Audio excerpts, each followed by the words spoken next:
Hello everyone, welcome back to my channel. সেলাই শিখুন চ্যানেলের পক্ষ থেকে আপনাদের স্বাগতম। তো আমি এখানে 2 গজ 4 গিরা পরিমাণে কাপড় রেখেছি একটি সুন্দর সালোয়ার কাটিং এন্ড স্টিচিং করে দেখাবো বলে। তো কাপড়টি আমি সোজা দোকানের ভাঁজ থেকে খুলে আমি লম্বালম্বি ভাঁজ ছিল সেটা খুলে আমি ভালোভাবে আড়াআড়ি ভাঁজ দিয়ে 4 পার্ট করে নিলাম। তো 4 পার্ট করে নেওয়ার পরে এক্সট্রা যে কাপড়ের অংশটুকু ছিল সেটুকু আমি স্কেল বসিয়ে এভাবে কেটে নিব। তো সোজা করে আগে মার্জিনটা টেনে নিব, তারপরে আমি কেটে নিব। তো আমি এখানে সুন্দর একটি সালোয়ার কাটিং এন্ড স্টিচিং করে দেখাবো। তো তার আগে ছোট্ট একটা রিকোয়েস্ট করব, এখনো যারা আমার চ্যানেলটি সাবস্ক্রাইব করেনি তারা প্লিজ আমার চ্যানেলটি সাবস্ক্রাইব করবেন এবং সাথে থাকা বেল আইকনটি অল দিয়ে ক্লিক করে রাখবেন। তো আমি প্রথমে সালোয়ারের লম্বার মাপটি নিয়ে নিব, যেহেতু এখানে আমি কোমরের অংশে এক্সট্রা কাপড় সেট করে নিব। সো আমি সেলাই বাদ দিয়ে এক্সট্রা 4.5 ইঞ্চি কাপড় এক্সট্রা রাখবো কোমরের বেল্টের জন্য। তো আমি দাগ কেটে দেখিয়ে দিলাম যে কতটুকু পরিমাণে কাপড় সেলাইয়ে চলে যাবে।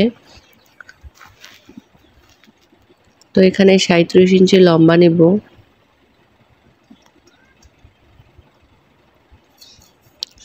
সাঁত্রিশ ইঞ্চি লম্বার জন্য আমি সালোয়ারটি তৈরি করব। তো আমি পায়ের মোহরের অংশটা নিয়ে নেব 6 ইঞ্চি, এক্সট্রা আমি আরও 1 ইঞ্চি রাখবো সেলাইয়ের জন্য। তো আমি স্কেল দিয়ে আরও 3টা পার্ট করে নিলাম এইভাবে দাগ কেটে। তো আমি যে এইভাবে দাগ কেটে নিলাম আর কিসের জন্য নিলাম পুরোটাই আপনাদের সাথে শেয়ার করব। তো আমি 4.5 ইঞ্চি এক্সট্রা রেখে জাস্ট হাইয়ের অংশটা 15 ইঞ্চি নিয়ে নিব। তো হাইয়ের অংশ থেকে পায়ের মোহরের অংশটা মিলিয়ে নেব। তো তার আগে এটা মিলিয়ে নেওয়ার আগে আমি জাস্ট কোমরের সাইডটা ড্রয়িং করে নেব। তো আমি এখানে 13 ইঞ্চিতে মার্ক করে নিলাম। লম্বায় আমি 13 ইঞ্চি রাখবো।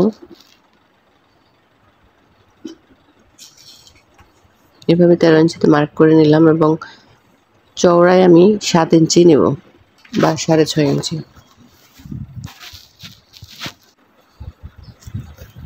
তো আমি এখানে একটি সিম্পল সালোয়ার কাটিং দেখাচ্ছি।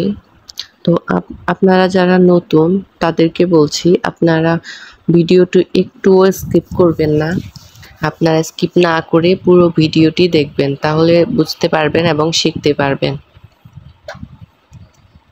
তো আমি কোমরের অংশটা ড্রয়িং করে নিয়েছি। এখন জাস্ট হাইয়ের অংশটা এবং পায়ের মোহরের অংশটা মিলিয়ে নেব। এভাবে জাস্ট মিলিয়ে নেব এবং ভিতর দিয়ে আমি আরও একটা মার্ক করে নেব, যেটা সেলাইয়ের জন্য। আপনারা যারা নতুন আছেন তাদেরকে বলছি আপনারা এভাবে মার্ক করে নেবেন, তাহলে ভালোভাবে শিখতে পারবেন, আদারওয়াইজ আপনাদের ভুল হবে। তো আমি নিচের এই সাইডটা বাঁকা করে দেওয়ার কারণ হচ্ছে যে এই সাইডে যতটুকু কাপড় আছে ঠিক ততটুকু কাপড় উপরের পাশে উঠে যাবে। মানে এটা হচ্ছে 6 ইঞ্চি নিয়েছি, এখানে যতটুকু থাকবে উপরেও ততটুকুই রাখতে হবে, আর উপরে যতটুকু থাকবে ততটুকু পরিমাণ করে এটাও বাঁকা করে দিতে হবে। তো এখানে দেখুন 5 ইঞ্চি আছে, 5 ইঞ্চিতে আমি মার্ক করে দিচ্ছি নতুনদের বোঝার জন্য। তো এখানে 5 ইঞ্চি আছে, এখানেও 5 ইঞ্চি আছে। তো এখানে চওড়াই হচ্ছে 6.5 ইঞ্চি, এখানে চওড়াই হচ্ছে 6.5 ইঞ্চি। আমি যখন কাপড়টা ভাঁজ দিয়ে উপরে তুলবো তখন এমন করে তুলবো, তখন এটুকু কাপড় প্রয়োজন হবে। আর যদি 6 ইঞ্চি থাকে তাহলে কাপড় শর্ট থাকবে, এই জন্য মূলত এরকম বাঁকা শেপ দাও।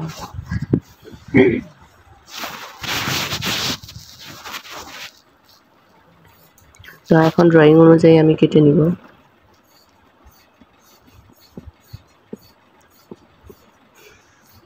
তো আপনাদের কোথাও কোনো বুঝতে সমস্যা হলে অবশ্যই আপনারা কমেন্টে জানিয়ে দিবেন। তো আমি এখানে এক্সট্রা কাপড়টুকু কেটে নিব, তাহলে আমার ভাঁজ দিতে সুবিধা হবে, যেহেতু আমি মেজারমেন্ট করে রেখেছি।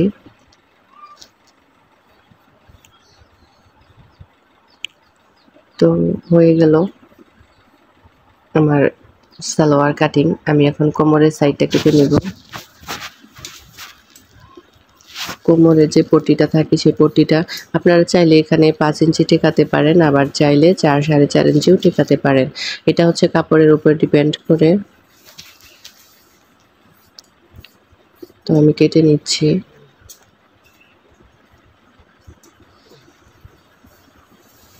তো এক্সট্রা যে কাপড়টুকু বেঁচে ছিল সেই অংশ থেকে আমি কলির অংশটা নিয়ে নেব।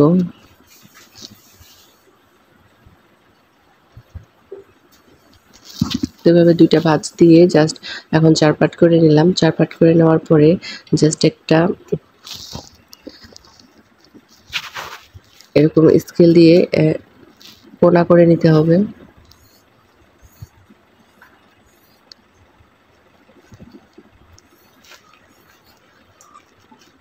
তো আমি এখন কেটে নিচ্ছি। অ্যান্ড ভিডিওটা দেখার জন্য অসংখ্য ধন্যবাদ। Thank you.